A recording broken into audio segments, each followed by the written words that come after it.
علیکم ورحمۃ اللہ وبرکاتہ نحمدہ و نصلی علی رسولہ الکریم اما بعد فاعوذ باللہ من الشیطان الرجیم بسم اللہ الرحمن الرحیم رب اشرح لی صدری ویسر لی امری واحلل عقدۃ من لسانی یفقہوا قولی۔ 7 اکتوبر کو جو اٹیک ہوا اسی سال، جس کے بعد یہ بمباری کا اسرائیل کی طرف سے سلسلہ شروع ہوا، تو اس اٹیک کے بعد کچھ ملے جلے رجحانات امت میں عام لوگوں کی طرف سے اور ایون پالیسی میکرز یا پھر جو اوپینین میکرز ہوتے ہیں ان کی طرف سے بھی آپ کو سننے میں ملے۔ تو اگر میں اس کو زیادہ ڈیوائڈ نہ کروں، صرف 2 حصوں میں ہی اس کو کلاسیفائی کروں، تو ایک امت کا فیکشن تو آپ کو وہ نظر آتا ہے بڑا واضح طور پہ کہ جو یہ کہتا ہے، کال دیتا ہوا نظر آتا ہے کہ بھائی آپ جو مسلم افواج ہے وہ اکٹھا ہو اور اس یہودی فسادی وجود کے خلاف جو ہے وہ جنگ کرے۔ اچھا، دوسری طرف اس کا انفارچونیٹلی ہمیں دوسرا ایک پہلو بھی امت میں ہی نظر آتا ہے، اور بڑی بدقسمتی سے کہنا پڑتا ہے کہ کچھ چند علماء بھی اس چیز کو، اس بیانیے کو پیش کرتے ہوئے نظر آتے ہیں کہ بھائی اسرائیل کی بات کرتے ہو، اسرائیل کو کیسے ہراؤ گے؟ فوجی آپ لوگ کہہ رہے ہو نا، فوج متحد ہو اور موبیلائز ہو، تو اسرائیل تو اتنی بڑی قوت ہے، اتنا اس نے جنگوں میں ہرایا ہے، اور یہ یہودی لابی ہی تو ہے جو پوری دنیا کو چلا رہی ہے، امریکہ کو بھی وہی چلا رہی ہے۔ تو ایسی پاورفل طاقت سے لڑنے کے لیے بھائی تمہیں کچھ تپڑ چاہیے، اور تم میں وہ تپڑ ہے نہیں، ٹھیک ہے، سیدھی سی بات انہوں نے یہ رکھی، ٹھیک ہے۔ تو آج اسی بات کو، موضوع کو مد نظر رکھتے ہوئے جو میرا آج بنیادی نقطہ ہے نا، وہ صرف ایک ہی بات کو اسٹیبلش کرنا ہے انشاءاللہ تعالیٰ، کچھ فیکٹس اور فگرز کے ساتھ، کچھ کانسیپٹس کے ساتھ، کہ ہم یہ سمجھیں کہ یہ یہودی وجود نہیں ہے جو پوری دنیا کو چلا رہا ہے، بلکہ آج کی ریئلٹی میں دیکھا جائے تو بیسیکلی یہ یو ایس ہی ہے جس کی سپورٹ سے یہ یہودی وجود کھڑا ہے، یعنی یہ وائس ورسا سچویشن ہے۔ جہاں ہم یہ بات کر رہے ہیں کہ بھائی یو ایس کنٹرول کر رہا ہے، یہ یہودی لابی خود کوئی چیز نہیں ہے، تو پہلے ہمیں تھوڑا سا بیک گراؤنڈ میں سمجھنا پڑے گا کہ یہ یو ایس بھی اس پوزیشن میں کیوں پہنچا کہ وہ اس یہودی وجود کو سپورٹ کرے یا اس کو چلائے، یعنی یو ایس کو کیا ضرورت پڑی ہے۔ تو پہلے تو ہمیں یہ یو ایس کے بارے میں تھوڑا سمجھنا ہے پہلے حصے میں، ٹھیک ہے۔ تو اگر میں بہت ہی شارٹ ہسٹری میں بات کروں تو ہم یہ جانتے ہیں کہ ورلڈ وار 2 سے پہلے آپ کے پاس برطانیہ اور فرانس، یہ 2 سپر پاورز تھیں جو کہ ورلڈ کو، انٹرنیشنل ارینا کو لیڈ کرتی تھیں۔ اس ٹائم تک امریکہ کا کوئی خاص عمل دخل اس میں نہیں تھا، ٹھیک ہے۔ تو جسٹ ورلڈ وار 2 سے پہلے فرانس کی بھی سچویشن کافی ویک ہو چکی تھی، اور مڈل ایسٹ کا جو ریجن ہے جس میں یہ اسرائیل کہ یہودی وجود ہے، اسرائیل میں نہیں یہودی وجود کہنا چاہیے، تو مڈل ایسٹ کا جو ایریا ہے وہ برٹن کنٹرول کرتا تھا، ٹھیک ہے۔ اب برٹن نے کیا کیا کہ ورلڈ وار 2 کے بعد اس نے کہا کہ یار یہاں پر مجھے اگر مڈل ایسٹ کے حصے کو کنٹرول کرنا ہے، تو انہوں نے سوچا کہ کیوں نہ امریکہ کو، امریکہ جو کہ اس ٹائم آئسولیشن کا شکار تھا، آئسولیشن مطلب یہ کرونا کووڈ والی آئسولیشن نہیں تھی، بلکہ یہ ورلڈ پالیٹکس میں کوئی خاص حصہ نہیں لیتا تھا، تو اس نے کہا بھائی اس کو یہاں پر لے کر آئیں تاکہ ہمیں ایک سپورٹ مل جائے، ایک سے بھلے دو بندے مڈل ایسٹ کو سنبھال لیں گے۔ تو اس نے جو مڈل ایسٹ میں موجود آئل ہے اس کا ایک جھانسا دے کے، جو کہ واقعی ایک بڑی دولت ہے، امریکہ کو اس مڈل ایسٹ کے اندر کیا کیا، انہوں نے انوالو کرنے کی کوشش کی۔ تو ہم دیکھتے ہیں کہ یو ایس کا اسٹیٹ ڈپارٹمنٹ 1944 میں عربین جو پیننسولا اس کے بارے میں کہتا ہے کہ یہ دنیا کی ہسٹری کا، یہ جو ایریا ہے یہ دنیا کی ہسٹری کا سب سے بڑا پرائز ہے، یعنی آج تک ہسٹری میں اگر کسی نے اگر یہ کنٹرول کر لیا نا، اس میں اتنی ویلتھ ہے کہ یہ آج تک کی ہسٹری کا سب سے بڑا پرائز ہوگا۔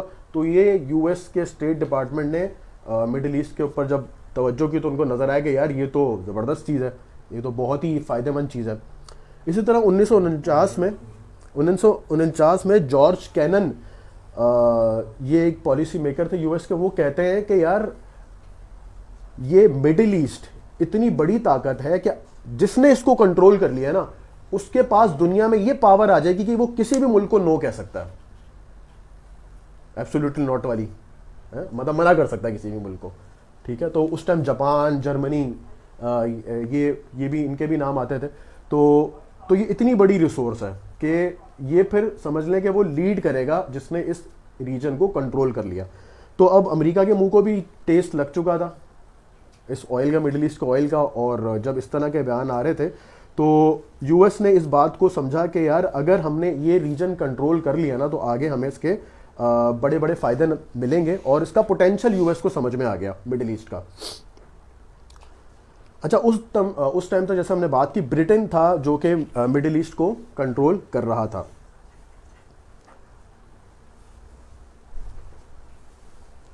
اچھا اگر ہم اس یہودی وجود کی بھی تھوڑی سی بات کر لیں تو ایسا نہیں تھا کہ آپ سب جانتے ہیں کہ پیلسٹائن کے اندر شروع سے یہودی وجود، اسرائیل کی ریاست ایک قابض یہودی وجود موجود ہو، بلکہ یہ ہم دیکھتے ہیں بالفور ڈیکلیریشن، یعنی برٹن نے باقاعدہ ان یہودیوں کو وہاں بسانے کی کوشش کی. کہاں پر؟